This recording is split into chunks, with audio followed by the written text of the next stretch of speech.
ክርስቶስ ጥምቀት መጽሐፍ ቅዱሳዊ ነው። ልብ በሉ፣ መጽሐፍ ቅዱሳዊ ነው። የጌታችን ኢየሱስ ክርስቶስ ጥምቀት ማለት ነው። እኛ እያልን ያለነው የጥምቀት በዓሉን ነው እያልን ያለነው። የጥምቀት በዓሉ መጽሐፍ ቅዱሳዊ ነው ወይ ብሎ መጠየቅ፣ አዎ ነው ብሎ የሚያስረዳ ኦርቶዶክሳዊ በጨዋነት እኔ ጌታ አልተጠመቀም፣ የጌታ ጥምቀት ትክክል አይደለም ያልኩትኝ። የጌታማ ጥምቀት ትክክል ነው። ቅዱሳት ወንጌላት ተናግረዋል። በማቴዎስ 3 በሉቃስ 3 ላይ የተጻፈ ነው። ኦኬ፣ እኛ እያልን ያለነው ይሄንን እናንተ የምታከብሩትን የጥምቀት በዓልን ያከበረ በዓሉ መከበር የጀመረበት ከሐዋርያቱ ጀምሮ ነው። ጥንታውያን በሆኑ በክርስቶስ ቤተክርስቲያን ታሪክ ውስጥ ይታወቅ ነበር ወይ? የትኛውን የመጽሐፍ ቅዱስ መሰረት አድርገው ነው? ከጥምቀቱ ጋር በተገናኘ ቅድም ሳወራ ነበር ወንድሜ ሮያል። ይህን ልስጥና ለሌሎችም እንግዶች ስለመጡ እሰጣለሁ። ጌታችን እንደተጠመቀ ከዮርዳኖስ እንደተመለሰ በመንፈስ ተመርቶ ወደ ምድረ በዳ ሄደ ይላል። ከዲያብሎስ ሊፈተን ሉቃስ 3 ላይ መጠመቁን ነግሮን ሉቃስ 4 ላይ እንደዛ ይለናል ማለት ነው። ጌታ የመጣው ከገሊላ ናዝሬት ነው። የመጣው ወደ ዮርዳኖስ ነው። ኦኬ፣ ዮሐንስ ያኔ ያጠምቅበት የነበረ ሳሊም በሚባለው በሄኖን አቅራቢያ በደቡባዊ ምስራቅ አካባቢ ላይ ያለ ወደ ጆርዳን ሪቨር አካባቢ ላይ ያለ ረባዳማ ረግረጋማ መሬት ነው። ትናንትና ቪዲዮ እያሳየው ነበር፣ ላሳይ ይችላለሁ ዩቲዩብ ላይ ማለት ነው። ዮሐንስ አስቀድሞ ያጠምቅበት የነበረው በቅርቡ በሳሌም የሚባለው ለሳሌም አቅራቢያ የሆነው ኢኖን ብለው በሚሉት መልሱ የውሃ ምንጮች ያለበት ቦታ ነው። አሁን የጽጌረዳ አበባ ምናምን ነገር ሁሉ ታመርትበታለች እስራኤል ማለት ነው። እዛ አካባቢ ላይ መጣው። እሺ፣ ከዛ ምን ያህል ኪሎ ሜትር ይሆናል ብለን ጂኦግራፊውን ማየት እንችላለን። ገሊላ ናዝሬት፣ ጌታ ከእናቱ ከቅድስት ድንግል ማርያም ከዮሴፍ ጋር የነበረበት ቤት ዓለም እየሄደ የሚጎበኘው ስለሆነ አለ ትመትራለህ ማለት ነው። ኪሎ ሜትሩን እዚሁ ቁጭ ብለህ ይሰጥሃል። እሺ፣ ጌታችን ከዛ ከዮርዳኖስ ወደ ዮሐንስ ተመለሰ። ከሳሊም ከኢኖን እንኳን ብለን ብንል ወደ ገሊላ ናዝሬት ምን ያህል ኪሎ ሜትር ይሆናል? የስንት ቀን መንገድ ይሆናል? ኦኬ፣ ተጠምቆ ወደ ቤተሰቦቹ ሄደ አይልም። ተጠምቆ ወዲያውም ወደ ምድረ በዳ በመንፈስ ተመርቶ ሊጾም ሄደ ይላል። ልብ በሉ፣ የጌታ ጥምቀትና 40 ቀን ጾም ተቀራራቢ ነው፣ ርቀት የለውም። የኦርቶዶክስ ጥምቀትና የ55 ቀን ጾም ርቀት አለው። የዘንድሮ ጾም የካቲት 9 ነው የሚገባው። እናንተ ጥምቀቱ ዛሬ ነው የሚከበረው። ጥምቀት የምታከብሩበት በዓልና አብይ ጾም ብላችሁ የምትቀበሉበት ቀን አይገናኝም።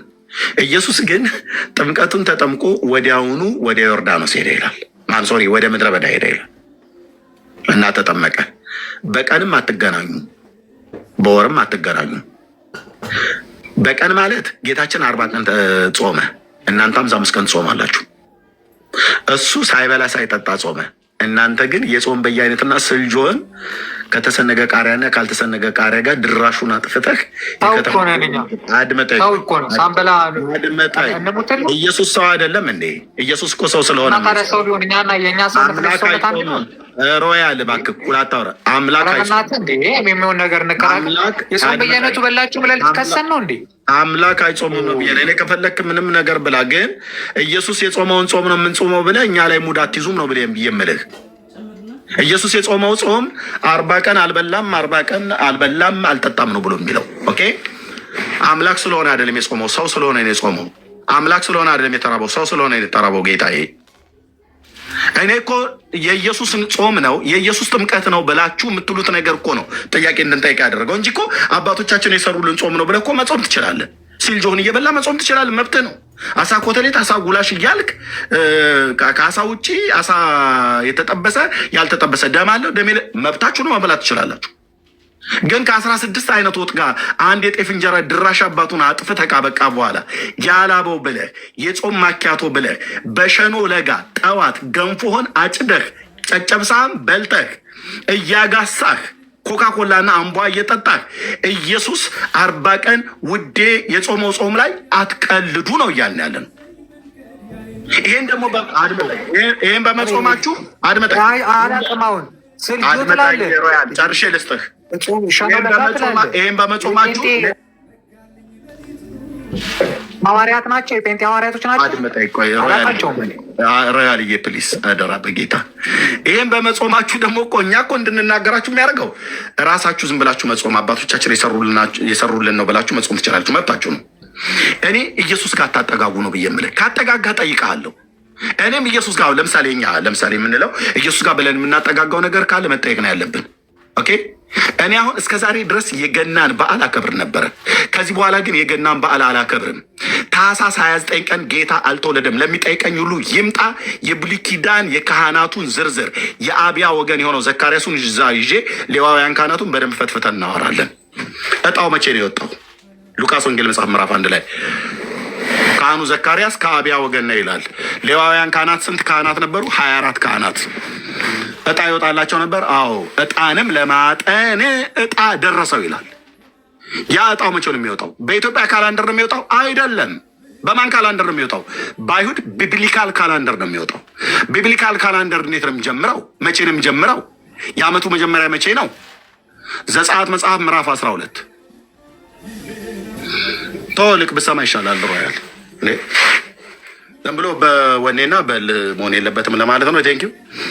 እኔ እኮ በወኔ አላልኩም እኮ። እሺ ባታከብም አትጎዳው አንተ። እኛ ድካችን ስናከብር ታኅሳስ 29 ቀን ጌታ የተወለደበት ነው ብዬ አላከብርም። ለምንድነው አላከብረው? ሉቃስ ወንጌል መጽሐፍ ምዕራፍ 1 ስታነቡ ካህኑ ዘካርያስና ኤልሳቤጥ ከአሮን ወገን ናቸው ይላል። እነዚህ ቤተሰብ ካህኑ የመጥምቁ ዮሐንስ አባት ለማጠን በክፍሉ ተራ ለማጠን እጣ ደረሰበት ይላል። ያ እጣ አድምጠኝ ፕሊዝ፣ በጌታ አድምጠኝ። እማወራውን እማቅሰው ነኝ ብራዘር። ቀኑ መቼ ነው ወሩ መቼ ነው አትበለኝ። እሱን መረጃ ሳሊዝ አላወራህም እዚህ። ያንን የካህናት የእጣ የሚደርሳቸውን ወራትና ዘመን ኢትዮጵያውያን አይደለም በካላንደር በኢትዮጵያውያን አበቅቴ አይደለም የምትደነግገው። ቢብሊካል ካላንደር የሚባል አለ። ኦኬ በባቢሎናውያን ታልሙድ ላይ በተጻፈ ካላንደርም አይደለም የምትዳኘው። ቢብሊካል ካላንደር የሚባል አለ። ይህ ወር የወሮች መጀመሪያ የሆናችሁ ብሎ ጌታ የተናገረው ማለት ነው። ዘጸአት መጽሐፍ ምዕራፍ 12 ላይ በአቢብ ወር ወጥታችኋልና ይላል። አቢብ የሚባለው ወር መቼ ነው? አሁን በእነሱ በአይሁዳውያኑ መስከረም ማለት ነው። ታኅሳስ 29 ማለት ነው አይደለም። አወራለሁ ብሎ የሚል ሰው ሲመጣ ያኔ ያገረኝናል ማለት ነው። እና መቼ ነው? ግንቦት 20 ነው። መቼ ነው? ንገረንሽ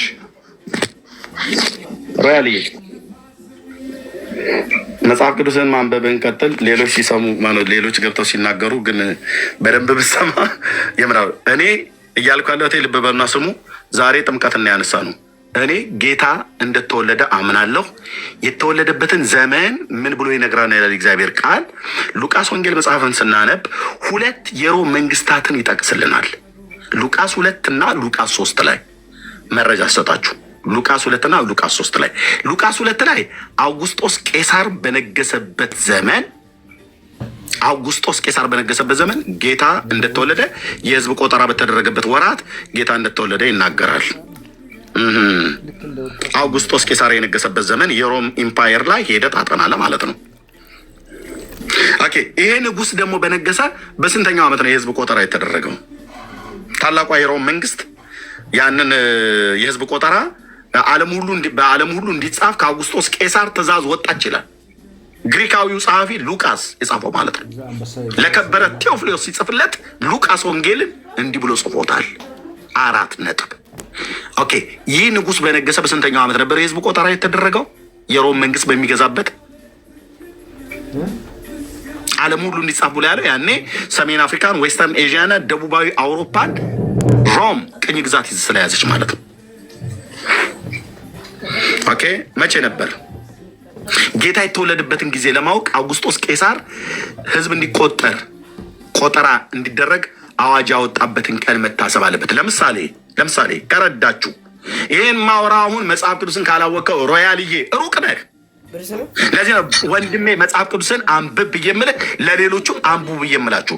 አሁን መጽሐፍ ቅዱስ ምነግርህን ካላነበብከው ሳይንስ ነው የማወራብህ። የሆነ ሌላ ነገር ማውራ ነው ይመስለኝ።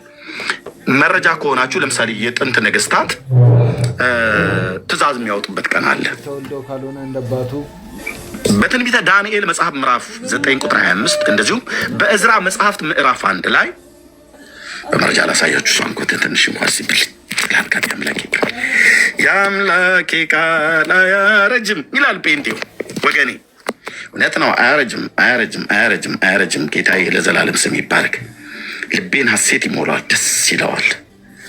በመንፈስ ቅዱስ ውስጥ ይፍለቀለቃል። እግዚአብሔር ቃል እግዚአብሔር ቃል በእዝራ መጽሐፍ ላይ እንዲህ ይላል። እዝራ መጽሐፍ ምዕራፍ 1 ላይ እንደዚህ ይላል። በበሉ ቂሮስ የፋርስ ንጉስ በሆነ በመጀመሪያው ዓመት። ይሄ ንጉስ መቼ ነው የነገሰው? ታሪክ መሄድ አለብን ማለት ነው። በ444 ቅድመ ልደተ ክርስቶስ የነገሰ ንጉስ ነው። እደግመዋለሁ፣ 444 ቢፎር ክራይስት ማለት ነው። ከመወለዱ በፊት በታላቁ ነቢይ በኢሳይያስ ትንቢት የተነገረለት ነቢይ ነው። ከመወለዱ ሰውየው ከመወለዱ በፊት ቂሮስ የተባለ የአሕዛብ ንጉስ እግዚአብሔር እንደሚያስነሳው ትንቢት የተነገረለት ነቢይ ማነው? ትንቢት የተነገረለት ንጉስ ነው። ኢሳይያስ 45 ላይ እንደዚህ ብሎ ተነግሮለታል። ለቀባሁት ቀኝ እጁንም ለያዝኩት ነገስታትን ትጥቅ ፈታ ዘንድ ህዝቡን ሁሉ አስገዛለት ዘንድ ደንጆች እንዳይዘጉ በሮችን በፊቱ ለምከፍትለት ለቂሮስ እግዚአብሔር እንዲህ ይላል ብሎ ትንቢት የተነገረለት ሰው ነው። ይሄ ሰውዬ የነገሰበት ዘመን ይታወቃል። 444 ቅድመ ልደተ ክርስቶስ። ጻፍ፣ ማስታወሻ ያዙ ኦርቶዶክሳውያን። ኦኬ፣ ምን ልታወራ ነው ኤርሚያስ? እዚህ የመጣው ነገስታት አዋጅ ሲያውጁ የታወጀበት ጊዜ ሁሉ ይታወቃል። አንዳንዱ በመጽሐፍ ቅዱስ ላይ፣ አንዳንዱ ደግሞ በሀገራቸው የታሪክ መጽሐፍት ላይ፣ ለምሳሌ አይሁዳውያን ከሆኑ በያሻር መጽሐፍት ላይ ይገኛል ብሎ ይጠቁማል። አንዳንድ ደግሞ በጣም እውቅ የሆኑ የታሪክ ምሁራን ለምሳሌ አይሁዳውያንን በተመለከተ ጆሴፈስ የሚባለው ዮሴፍ ወልደ ኮሪዮን የሚባል የአይሁድ የታሪክ ሊቃን የጻፈው ጽሁፍ አለ። እንደነሱ አይነት የሊቃኑን ጽሁፍ ሁሉ ጭምር መረጃ አድርገህ ታቀርባለህ ማለት ነው። ሰውየው ጥንታውያን ሂስቶሪካል የሆነ ሰው ስለሆነ የታሪክ ሰው ስለሆነ ማለት ነው። በቃ ልመለስ። ሉቃስ ወንጌል ማነው እዝራ መጽሐፍ ምዕራፍ 1 ላይ አዋጅ የወጣበት ጊዜ ምንድነው? እዝራ ምንድነው የምትለው? ካህኑ እዝራ ቂሮስ የፋርስ ንጉስ 10 ሶሪ አንዴ ቅርታ። እሺ በኤርምያስ አፍ በዚህ ነው። በኤርምያስ አፍ የተነገረው የእግዚአብሔር ቃል የፋርስ ማነው ይፈጸም ዘንድ በፋርስ ንጉስ በቂሮስ በመጀመሪያው ዓመት እግዚአብሔር የፋርስን ንጉስ የቂሮስን መንፈስ አስነሳ። ከዛስ መንፈስ አስነሳ፣ እርሱም በመንግስቱ ሁሉ አዋጅ አስነገረ። ትእዛዝ ወጣ ማለት ነው። አዋጅ አስነገረ። ደግሞም በጽፈት አድርጎ እንዲህ አለ። አዋጅ ሲያስነገር ጽፈት ሁሉ አለው ማለት ነው። ተጽፏል። ምን አለ? የፋርስ ንጉስ ቂሮስ እንዲህ ይላል፣ የሰማይ አምላክ እግዚአብሔር የምድር መንግስታት ሁሉ ሰጥቶኛል፣ በይሁዳ ባለችው በኢየሩሳሌም ቤት እሰራለት ዘንድ አዞኛል አለ። ይሄ ምንድነው? አዋጅ የወጣበት ማለት ነው። ይሄ አዋጅ ለምንድነው የወጣው? በይሁዳ ያለውን የሰራዊት ጌታ የእግዚአብሔርን ቤት እግዚአብሔር እንዲሰራ አዞኛል አለ። ማን ያዘዘው? የእስራኤል አምላክ እግዚአብሔር ነው ያዘዘው። ማንን? የአሕዛብ ንጉስ ነው። ግን የምድር መንግስታት ሁሉ ሰጥቶኛል፣ በይሁዳ ባለችው በኢየሩሳሌም ቤት እሰራለት ዘንድ አዞኛል። ማን ያዘዘው? እግዚአብሔር። የማንን ቤት ነው የሚሰራው? የእግዚአብሔርን ቤት። ቂሮስ የሚባል የአሕዛብ ንጉስ አዞኛል አለ። ማዘዝ አይችልም እግዚአብሔር የአሕዛብ መንግስታት? ይችላል። ስለዚህ ይሄ ቤት እንዲሰራ፣ ቅጥሩ እንዲሰራ፣ የኢየሩሳሌም ቅጥር እንዲሰራ፣ ቤተ መቅደሱ እንዲሰራ ሰውየው ትእዛዝ ሰጠ። መቼ ነው የነገሰው ሰውየው? 444 ቅድመ ልደተ ክርስቶስ ላይ። ኦኬ፣ እዝራ መጽሐፍ ነው ትንቢተ ዳንኤል መጽሐፍ 9:25 ላይ ስንሄድ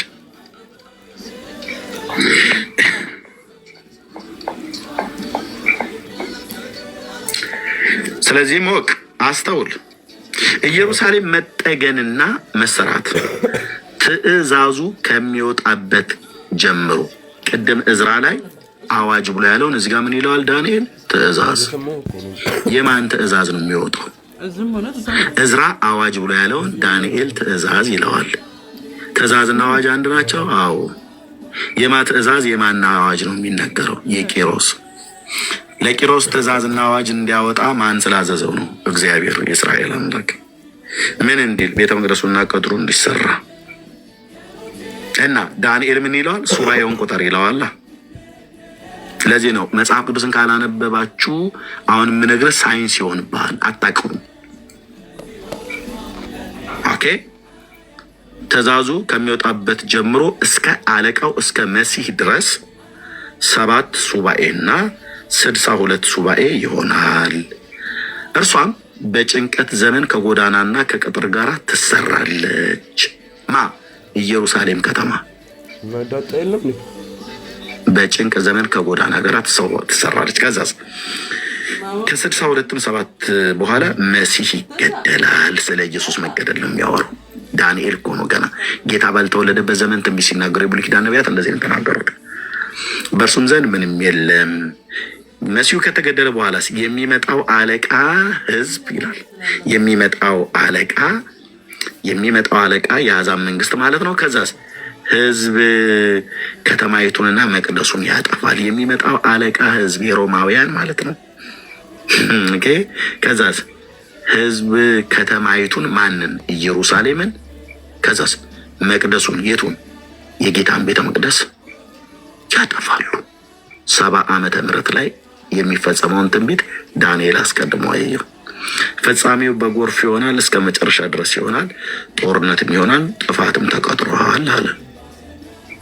አሁን ትእዛዙ ንጉሱና በዳንኤል መጽሐፍ ምዕራፍ 9 ላይ ትእዛዙ ያወጣበት እና በእዝራ መጽሐፍ ምዕራፍ 1 ላይ አዋጅ ብሎ ያለው ሁለቱ ተመሳሳይ ነው፣ ትእዛዝና አዋጅ። እሱ የወጣበትን ዘመን ስታሰላው መቼ ነው ዘመኑ ብለህ ስትል 444 ነው። እሱን ለማስላት ኬት አመጣው ብለህ ስትል ይሄን ሱባኤ መደመር ነው። አንዳንዱ እንደዚህ አይነት ፍንጭ ይሰጥሃል። ኦኬ። ረስክበት ወይስ በእንትን ደረጃ? አዎ እኮ ነው ብዬ የምልህ። አዎ ነው እኮ ብዬ የምልህ። ሻሪ ለምን አታወጣው? ደጋግሜ ስንት ቀን ስናስተምርን ያኔ ስሰድበኝ ነበረ። ያኔ በማስተምር ሰዓት ላይ እውነቱን ነው የምነግርህ ሮያል። እኔ ይህን ትምህርት በማስተምርበት ሰዓት አንተ ትሰድበኝ ነበር። አሁን ነው ተረጋግተህ የምትሰማኝ። ደጋግሜ የተናገርኩት ቃል ነው። ኦኬ። ስለዚህ ይታወቃል ማለት ነው። ታላቁን አድመጠ 81 ላይ ነው መጽሐፈ እዝራ ነው ምናምን ያለው ነው። እዝራም ዳንኤልም በ81 ላይ አለ፣ በ66 ውስጥ ማለት ነው እኮ። ዳንኤልማ 66 ላይ አለ። እዝራ ግን እዝራም አለ በ66 ላይ እዛው 81 ላይ እኮ። 81 አታምንበትም አይደለም ወይ? ልልህ እኔ 81 አላምንበትም። በ66 ውስጥ ስላለ እኔ እዚህ 66 ነው የማነበው። ዳንኤልም እዝራም እዚህ ስላሉ ሄደህ ብታይ እዛ ጋር ልታገኝ ትችላለህ። 2 አይነት እዝራ፣ 2 አይነት አስቴር ሊኖር ይችላል። 2 አይነት አስቴር እንዳለ ቃለው በኦርቶዶክስ 81 መጽሐፍት ላይ። እኔ ግን አሁን የምፈልገው ነገስታት አዋጅ በሚያወጡበት ጊዜ ይታወቃል።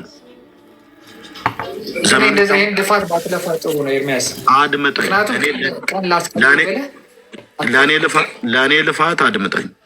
ለእኔ ልፋት ጌታ ነው ኃላፊነቱን የሚወስደው። እልቅ ምንድን ነው ማለት አድመጥ ብራዘር፣ ለምን 10 ሺህ ዓመት አትኖሩ? ውሸት ነው። ሮያል ፕሊስ፣ እኔ የማወራ እግዚአብሔር ቃል ነው። አንተ አንድ መረጃ ላጠቅስ በማር እየገባ እንደዚህ አርቲ ቡርቲ የቡና ወሬ አይነት ነገር አታደርገው ብራዘር። የማወራ የአምላኬን ቃል አስቀምጬ ነው። ይቅርታ አድርግልኝ። እኔ አሁን ቀጥዬ ብናገር አሳዘንከኝ ብለህ ትላለህ። እንደዛ ግን ላሳዝንህ አልፈልግም። ኦኬ።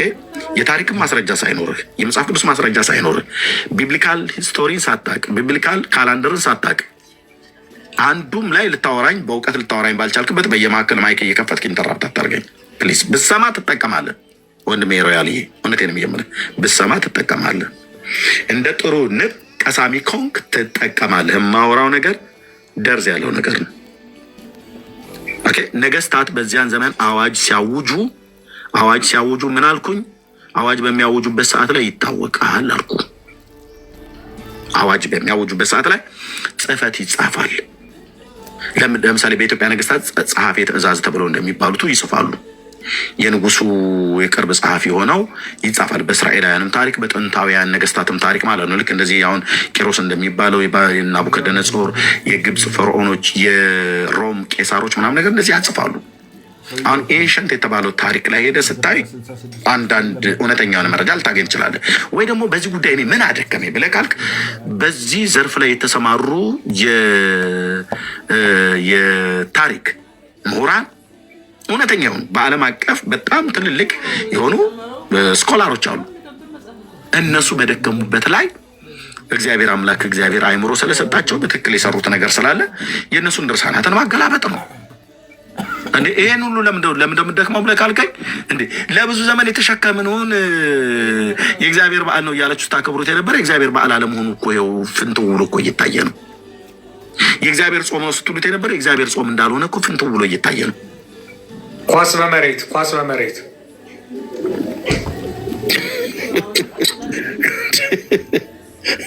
ወደ ፈለገን እንምታት ነው አይደል?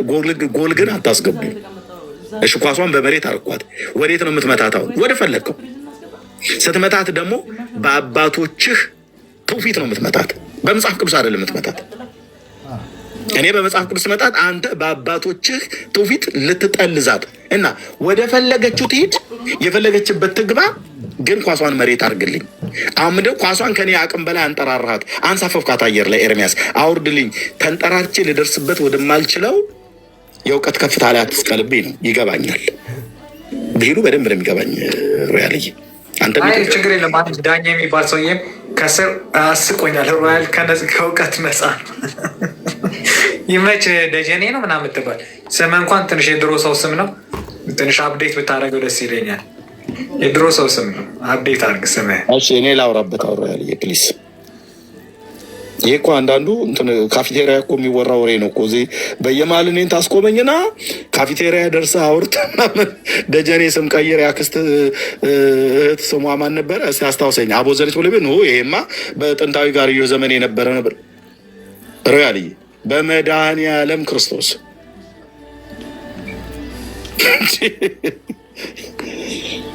አትጣል ስለው ቆለለብኝ ይላል ያገሬ ገበሬ።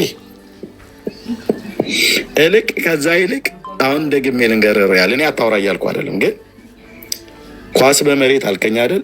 ኳሷን በመሬት አርጊያታለሁ። ወዴት ነው የምትለጋት አሁን? እስኪ አንተ እንደ ኦርቶዶክስ። እኔ ኤርሚኔ ምንም ጎል አላይም፣ ዝም ብዬ መታታለሁ፣ ነርታታለሁ። የገባችበት ትግባ ብለህ ልትመታት ነው? በመምሬ ሽርሽር ተረት ልትመታት ነው ኳሷን? ዋናው መግባቱ ነው ብለህ ወዴት ነው የምትመታው? እንጃ ወደ ፈለኩት መታዋለሁ። መድኃኒዓለም የያዘልኝን የያዝልኝ።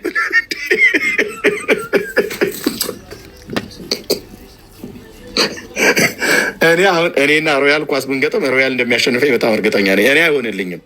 እኔ በቴሌቪዥን መስኮት ኳስ ስታሳየኝ ነው እየተወራቸውም ብዙም ባላይም፣ ግን እንደዛ ነው የማየው። ኳስ አይሆንልኝም አልኩ። እውነቴን። እኔ ገጠር ነው ያደግኩት። የፈረስ ጉግስ ጨዋታ እንደዚህ ነው የማውቀው፣ አርሲ ላይ ስለተወለድኩ። ይሄ ገና ጨዋታ እንደዚህ ይችላለሁ። ኳሷን በመሬት አርኳትና አሁን እንዴት አድርገን እንጫወታት? ሮያል ወዴት ትመታት? የጥምቀት በዓል መጽሐፍ ቅዱሳዊ ነው ወይ? ኳሷ እሷ ናት። ወዴት ነው የምትጠልዛት አሁን? ወዴት ልታጎናት ፈለግ? ማን ይቅለብ? ማን ኪፐር ይሁን? መቹም አንተ፣ ተከላካዩም አንተ፣ አጥቂውም አንተ፣ አቀባዩ ግን አባቶች ናቸው። ያቀበሉ ደግሞ ተረት ነው፣ መጽሐፍ ቅዱሳዊ አይደለም። አቀብሉ ስትላቸው አሁን አንተ እኮ አሰልጣኝ ልሁን እያልክ ነው።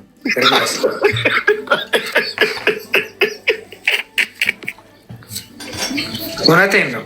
አሰልጣኝ ልሁን እያልክ ነው። ቀን ሁሉ ልትነግረን እኮ ነው። እኔ ከፈርጉሰን አንሳለሁ። እንዴት ታዲያ አሁን እኔ እንዲህ አይነት ወጌሻሙን ግን ዝም ብለህ አትድከም። በዛሬ ጊዜ አትድከም።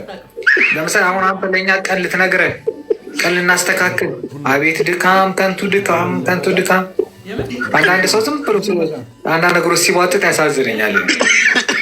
ማን ድካም? አቤት ቀን ነግረን። ለማንኛውም መልካም ጥምቀት በዓል ይሁንልህ። አላከብርም አልከኝ እንዴ? የት ነው የምትሄደው? የት ነው የምትሄደው?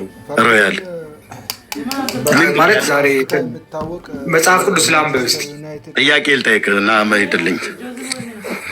ኢየሱስ ወደ ዮርዳኖስ ነው አይደል ሄደው በዮሐንስ እጅ ሊጠመቅ? አዎ። የአርሴማ ታቦት ለምንድን ነው ጃልሜዳ የምትወጣው? አርሴማ እኮ እዛ ምን አገባል?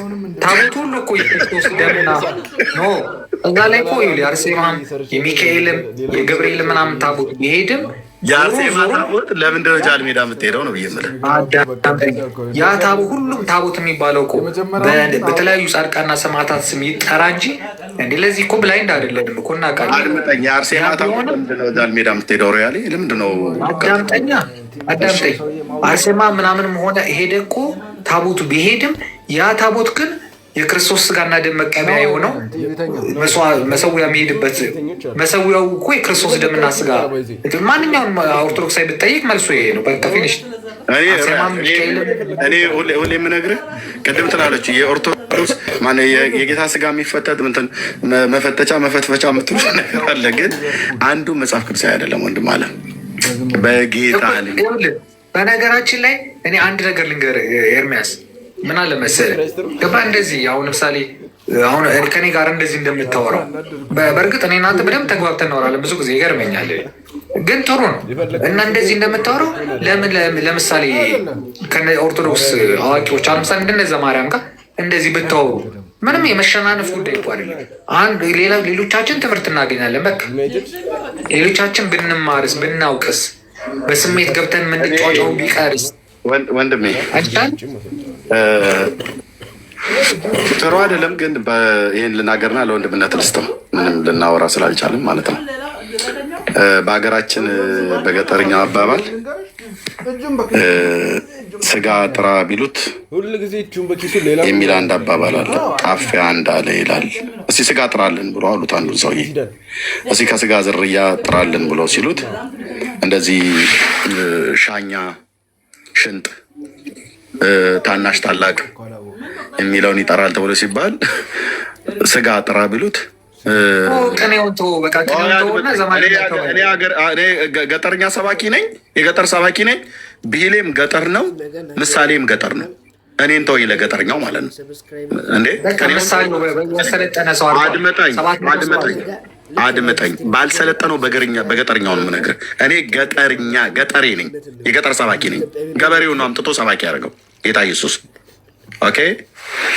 ስለዚህ ስጋ ጥራ ብለው ቢሉት ይላል በርገራ መጣ አይልም። እሱ የእናንተ የከተማው ነው አይልም። የኔ ነው እየነገርኩ ያለሁት። ማለት ጣልቃ ትግባብኝ። ስጋ ጥራ ብለው ቢሉት ጣፊያ አለና ቁጭ ለድመት የሚሰጥ ስጋ ማለት ነው። አድመጥ በቃ ቅኔውን ሄደህ አስፈታዋ። ቅኔ ነው ብላ እኔ አልፈታለም። ለዳን እየሰጥቻለሁኝ። ቅኔውን አስፈታው። ደህና ዋሉ። ቴንኪው። በነገራችን ላይ አልመለስክልንም። ግን የአርሴማ ታቦት ለምደም ትገባ ስል ምን አገባኝ ስለሷ ነው ያልከው ወይስ ምን አገባት ነው ያልከው? ኖ አይደለም። አይ ነገርማ አታስቀይስ ብራዘር። እኔ ያልኩትኝ አርሴማ ምናምን የሚለው ይባል እንጂ ኖርማሊ የመሰዊያው የክርስቶስ ስጋና ደም ነው። በቃ አጭር አማርኛ ጃልሜዳ ትሄዳለች አትሄድም? አርሴማ ያው ጃልሜዳ ባይሆንም በጥምቀተ ባህር ትወጣለች አትወጣም? አርሴማ ነገርኩህ። የክርስቶስ ለማሰብ እኮ የሚደረግ ነገር ነው። ትወጣለች አትወጣም? ታቦቷ ትወጣለች አትወጣም? ታቦቱ ወጥቶ አንተ ምን ነው ጃልሜዳ ያልክ? አድመጠኝ። የትኛውም ጥምቀተ ባህር በተባሉ ቦታ ላይ የአርሴማ የማርያም የወለተ ጊዮርጊስ ታቦት ይወጣል አይወጣም? የሴቶቹን ልጥራ። የሴትም ሆነ የወንድ ታቦቱ ይወጣል እኮ ታቦቱ ይወጣል። ግን የማርያም ታቦት ለምን እንደሚወጣ የማርያም ታቦት ለምን እንደሚወጣ ከጌታ ጋር አድመጠኝ። ከጌታ ጋር ዮርዳኖስ ሄዳ አብራ ተጠመቀች፣ አብራውም ሄደች አካሄደች ተብሎ የተጻፈ የለም። ለምን ኦርቶዶክስን አውቃታለሁ የምትለው የሰንበት ትምህርት የተማሪ የሚመልሰውን መልስ የኔ ጠይቀኛል። መልስልኝ። ለምንድን ነው የምትወጣው ነው ያልኩ። በቃ ታቦታቱ የሚወጡት ክርስቶስ ለመጠመቁ ለማሰብ ነው። ታቦታቱ ደግሞ የክርስቶስ ስጋና ደም መሰዊያ ነው። በቃ ታቦታት የተባሉትን ይዛችሁ አስቡኝ ብሎ ያለው ጌታ የቱ ጋ ነው? ወይ ሐዋርያቱ የቱ ጋር ነው የጻፉት? ታቦታችሁ ማሰብ ይችላሉ። ታቦታ ነው ይዛችሁ ታቦታቱን ይዛችሁ ጥምቀቴን አስቡ ብሎ ጌታ ትእዛዝ የሰጠበት ወይ ሐዋርያቱ ያስተላልፉበት የቱ ጋር ነው? እያንዳንዱ ነገር እንኳን ብጠይቅ አንተ አሁን ለምሳሌ ቅድም አላከብርም ገና ምናምን አልክ። ገና አንተ የምታከብር ነው ብላት ሮያልዬ የለም ለወንድምነት ለቢኒ የልስታው ለወንድምነት ቃላይ ቅድም በጣም ይቅርታ እኔ ራሱ ከፕሮግራሜ ውጭ ነው እያወራ ያለሁት። ቢኒ አለ ግን ይመቻችሁ። ግን እኔ ያው እንደ ልጅቷ አታውሩ ምናምን አይደለም፣ አውሩ። እሺ ሶሪ ቢኒ፣ ያው ቅድም ስላቋረጥኩ የምትለው ነገር ካለበት ሮያልዬ ከቆየ መቆየት ትችላለህ። ወንድምነት ዳንዬ እንኳን ደህና መጣህ። ሮያልዬ ቀጥልና ሳሙሻ ማይቲንክ የለም ይመስለኛል። ለዳንዬም ሰጣዋለሁ። መቀጠል ትችላላችሁ። ግን እውነቱን ልንገራችሁ፣ እግዚአብሔር ያልሰጣችሁን በዓል እግዚአብሔር ያልሰራላችሁን ስርዓት ተሸክማችሁ እውነት ወደሆነ ወደ ክርስቶስ የማያደርሳችሁን የህይወት ስርዓት አድርጋችሁ ቅዱሳት ሐዋርያት ያላስተማሯችሁን ቅዱሳን ነቢያት ያልነገሯችሁን የእግዚአብሔር ልጅ ኢየሱስ ያልሰጣችሁን ስርዓት ያልደነገገላችሁን በዓላት እናከብራለን እያላችሁ በዓላት እያከበራችሁ የበዓሉን ጌታ ሳታውቁት የዘመናችሁ ቁጥር አልቆ ህይወታችሁ በዘላለም ድቅድቅ ጨለማ የእሳት ባህር ውስጥ የሚጣልበትን መንገድን ማጠብጠብ ትተህ ተመለሱ። ብትመለስ እመልሳለሁ ብሎ ያለ የያዕቆብ አምላክ እግዚአብሔር ተመለሱ ይላችኋል። ተመለሱ ወደ እግዚአብሔር ሀሳብ፣ ወደ ቅዱስ ቃሉ ተመለሱ። የአባቶች ትውፊትና የአባቶች የሰሩልን ስርዓት የምትሉት ነገር ሁሉ በሙሉ የአይሁድን ህዝብ አንስቶ ከእግዚአብሔር መንገድ ያራቃቸው አባቶቻቸው የሰሩላቸው ወግና ስርዓት ነበር። ቅድም እንደተናገርኩት በትንቢተ ኢሳያስ መጽሐፍ ምዕራፍ 29፣ በማቴዎስ ወንጌል መጽሐፍ ምዕራፍ 15፣ በማርቆስ ወንጌል መጽሐፍ ምዕራፍ 7 ላይ ቅዱስ ጳውሎስ በገላትያ መጽሐፍት ላይ እንደተናገረው ለአባቶቼ ወግ ከመጠን ይልቅ እየቀናው ብሎ ያለው ማለት ነው። እሺ ሰሙሻ ካለ እሺ፣ ለአባቶቼ ወግ ከመጠን ይልቅ እየቀናው ብሎ ያለው ጳውሎስ ለወግ ማን ነው ቀና ያለው? ለአባቶቹ ወግ ነው እኮ ቀንቶ የክርስቶስን ቤተክርስቲያን ያሳደደ የነበረው። ከእናቱ ማዕፀን ሲሰራው ጴጥሮስ ማን ነው? ጳውሎስን ለሐዋርያነት ነው። እግዚአብሔር አብ የዘላለም ሀሳቡ ሰውየውን ከእናቱ ማዕፀን ሲፈጥረው ሐዋርያ አድርጎ ነው እዛው በማፀን የሰራው። ከእናቴ ማፀን ሳለው የጠራኝ ይላል። ሰውየው ምንድን ነው? ሐዋርያ፣ የእግዚአብሔር አገልጋይ፣ ስሙን የሚሸከም የክብር ዕቃ።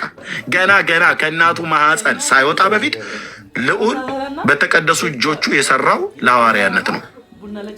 ከተወለደ በኋላ ግን በአይሁድ ሃይማኖት ውስጥ ሲኖር ለአባቶች ወግ ቀናኢ አድርገው አጣመው፣ ለእግዚአብሔር ቃል አይደለም ለአባቶች ወግ ብለው የሚሉት ወጋቸው ደግሞ በማርቆስ ወንጌል መጽሐፍ ምዕራፍ 7 ላይ የእግዚአብሔርን ትእዛዝ የናቁበትና የሻሩበት ወግ ማለት ነው። ጳውሎስን ያሳተው ታዲያ ምን ነበር? የአባቶች ወግ የሚባለው የመዳን ቀን ዛሬ ነው፣ ንስሐ ግባ። እውነቴን በቃ ንስሐ ግባ። ላስወርድ ነው አስወርድ ያ በቃ ንስሐ ግባ። የእግዚአብሔርን ቃል ሳወራ ስለምታቋርጣ ያስወርጃለሁ። ለመጀመሪያ ጊዜ እንደዚህ ያደረግኩኝ የንስሐ ምንነቱን የማታውቀውም እና ምንድነው ለአባቶች ወግ ከመጠን ይልቅ እየቀናሁ ብሎ ይላል። እሺ ሰሙሻይ፣ ለወግ መቅናት ጥሩ ነው፣ ግን ወጉ ከእግዚአብሔር ቃል ጋር የሚደገፍ አይደለም። በእግዚአብሔር ቃል የሚደገፍ ወግ አይደለም። ከእግዚአብሔር ቃል ጋር የተጣላ ወግ ነው። ከእግዚአብሔር ቃል ጋር የተጣላ ወግ ስርዓት አይጠቅምህም፣ አይሁድንም አልጠቀመውም። ከእግዚአብሔር ቃል ጋር የሚጣላ ከእግዚአብሔር ቃል ጋር የሚጋጭ ወግና ስርዓት ከእውነተኛው ከክርስቶስ ሕይወት አርቋቸዋል። አምላካችንን ኢየሱስ ክርስቶስን መሲህ ነው ብለው መቀበል እስኪቸግራቸው ድረስ ያደረሳቸው ለአባቶች ወግ እየቀኑ የእግዚአብሔርን ትእዛዝ ስለናቁ ነው። ስለ አባቶቻችሁ ወግ የእግዚአብሔርን ትእዛዝ ትንቃላችሁ ብሎ ያላቸው ማለት ነው። ስለዚህ አሁንም በዓል ስታከብሩ አባቶቻችን የሰሩልን በዓል ነው ብለህ ትላለህ፣ ወግ ነው። መጽሐፍ ቅዱስ ግን አንድም ቦታ ላይ ኤቪደንስ የለም። ክርስቶስ በዮርዳኖስ እንደተጠመቀ አምላካችን በጣም እናምናለን። በጣም እሱ የተጠመቀበትን ጥምቀት እናከብራለን ብላችሁ የምትሉት ግን በዓላችሁን ግን ስንመዝነው መጽሐፍ ቅዱሳዊ አይደለም። ጥምቀታችሁን ስንመዝነው መጽሐፍ ቅዱሳዊ አይደለም። የአጽዋማት ጊዜያችሁን ስንመዝነው ጌታ የጾመበትና ኦርቶዶክስ የምትጾምበት ስንመዝነው ከቀኑም ጋር ርቀት አለው። ጌታ 40 ቀን እናንተ 55 ቀን። ጌታ ከጥምቀት እንዳበቃን ወደ ዮርዳኖስ ሄደው እናንተ ግን ጥምቀቱን ከጨረሳችሁ ከወርና እንደያበቅታችሁ ማለት ነው የዘንድሮ ከ29 ቀን በኋላ ነው የካቲት 9 ቀን አብይ ጾም ይገባል። 1 ወር ሙሉ ተራርቃችሁ ማለት ነው። ኢየሱስ ግን ከዮርዳኖስ ከተመለሰ በኋላ ወደ ምድረ በዳ ሄዶ በመንፈስ ጸለየ ብሎ የሚለው 40 ቀን 40 ሌሊት አልበላም አልጠጣም ብሎ የሚለው ማለት ነው። የጌታ ነው አትበሉ ለማለት ነው። ወደ እግዚአብሔር ቃል ተመለሱ፣ ንስሐ ግቡ ማለት ወደ እግዚአብሔር ቃል ተመለሱ ማለት ነው። በክርስቶስ ኢየሱስ ብታምኑ የኃጢአታችሁን ይቅርታ ታገኛላችሁ። ይህን እውነት ማናችሁም ዲናይ ልታደርጉት አትችሉም ለማለት ነው። ሰሙሻ ቅድም እየጠራው ነበር አልቻልክ መሰለኝ። ከዛ ቀጥልና ቢኒያ ከዛ ቀጥልና የክርስቶስ ሰላም ከእናንተ ጋር ይሁን። እንዴት ናችሁ? ነገራችን ላይ ይህ ባህል ብዙዎቹ እንትን ይሉታል እና ይሄ የአደባባይ በዓል እንዲሆንም የተደረገው ያው በአፄ ዘርዓ ያዕቆብ ዘመን ነው። በ16ኛው ክፍለ ዘመን እሳቸው ናቸው ከሊቃውንቱ ጋር ሰብስበው ጥር 10 ወጥቶ ጥር 11 እንዲገባ እንትኑን ያደረጉት ቀኑን እንኳን እንትን ያሉት እና ከምን አንጻር ነው የሚባለውን ነገር ገብቶ ዲስከስ ቢያደርጉን ጥሩ ነው። አፄ ዘርዓ ያዕቆብ ከዛ በፊት እንዴት ነበረ ይባል የነበረው? ይወጣ ነበር እንደሚወጣ ነበር። ለ200 ዓመታት ይሄ ባህል እንትን ይባል ነበር ከሳቸው በፊት እና ለ200 ዓመታት ይህም ባህል በእንትኑ ይከበር ነበር። ግን ለመጀመሪያ ጊዜ በ4ኛው ክፍለ ዘመን ነው ይህም ባህሉ። ግን እንደዚህ ልክ ታቦታት እየወጡ አንድ ቦታ እየተሰበሰቡ የሚከበር ባህል አይደለም። የጥምቀቱን ባህል ይከበር የነበረ የቸርች ትራዲሽን ላይም አለ። ቤተክርስቲያን ውስጥ ነው ታስቦ ይውል የነበረው። የመጀመሪያ ቤተክርስቲያን ማለትም አሐቲ ወይም አንዲት ቤተክርስቲያን የምትባለው ከሐዋርያት ኦልሞስት እስከ ኬልቄዶን የነበረችው። ከዛ በኋላ ስላለው ነገር አላየውም እና አንዲ መውጣት ምናምን የለም። ውስጧ ታስቦ የነበረ ጊዜ ነበረ። ከዛም በኋላ ያ ተይዞ ነው ኢትዮጵያ ውስጥ ምንድነው ተቀየረ። ኢትዮጵያ ውስጥ ተቀየረ። ምሮ የተቀየረው እነማን ናቸው የቀየሩ ሲባል ነገስታቱ ናቸው ሲቀይሩት የነበረው። ነገስታቱ ናቸው። ነገስታቱ ሲቀይሩት ይህም ባህል ወዴት ነው ያመጡት ሲባል ወደ ሰብአዊ ባህል አመጡት።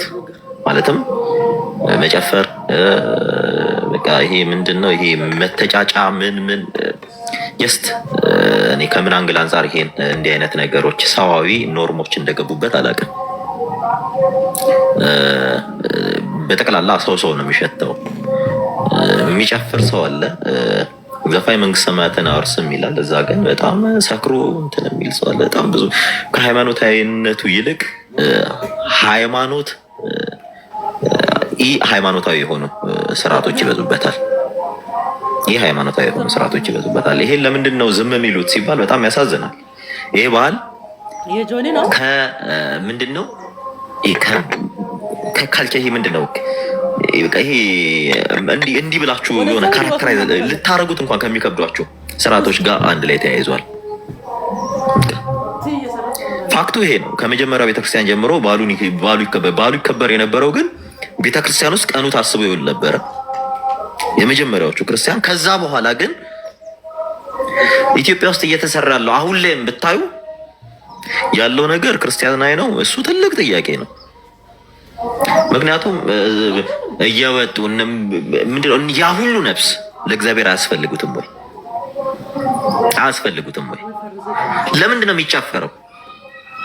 የትኛው ቤተክርስቲያን ናት ጨፍራ ሃይማኖታዊ ባህልን ስታከብር የነበረው? ምን አለ መሰላችሁ፣ ቀንን ለእግዚአብሔር ስትሉ አክብሩ። እሺ እግዚአብሔርን አክብሩበት።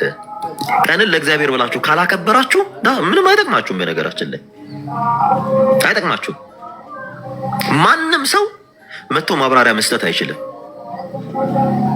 ኦኬ ከመጀመሪያ ቤተክርስቲያን የመጣ ባህል ነው ተባለ። እሺ ቀኑን አፄ ዘርዓ ያዕቆብ በ16ኛው ክፍለ ዘመን ጥር 10 እና 11 ጥር 10 ይወጣል ታቦታቱ ይወጡ ጥር 11 እንዲመለሱ ሲሉ ያው 12 ያው ወራዊ ክብረ በዓሉን ለማሰብ ነው ሚካኤል 12 እያቆዩ የሚያስገቡት እሱ እንደዛ ከዛ ጋር እንትን አይደለም። ግን ምንድነው አሁን ሃይማኖታዊ ዳራው ምንድነው? ሁሉ ያለው ምንድነው የሚመስለው? እሺ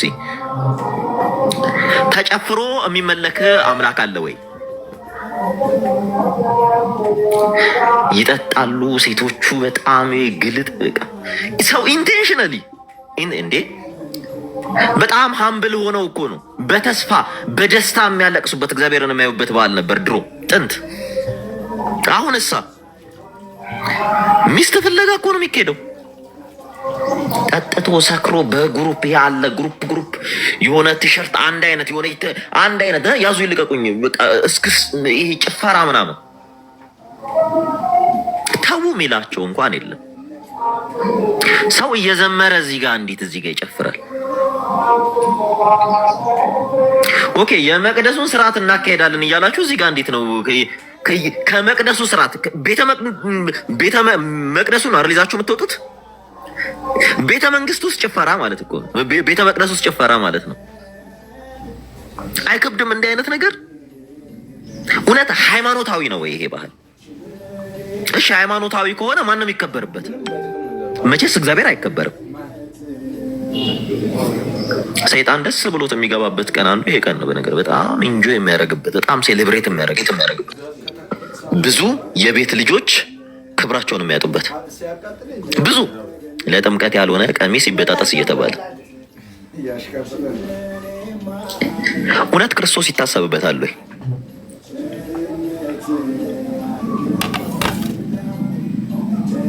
እስኪ እናንተ ውሰዱትና ይሄ ክርስቲያናዊ ባህል ነው ወይ እየተከበረ ያለው? አፄ ዘርዓ ያዕቆብ ክርስቲያናዊ እንዲሆን ነው ወይንስ ክርስትና ለማቅለል የመጣ ባህል? እኔ አሁን ክርስትናን ለማቅለል ነው። በቃ ይሄ የቱሪስት የእንትን እሱን ተውት። ይሄ እንዲህ አይነት መንፈሳዊነት ነገር የለም። ሀገራችን በሰማይ ነው። ምንድን ነው የሚመስለው?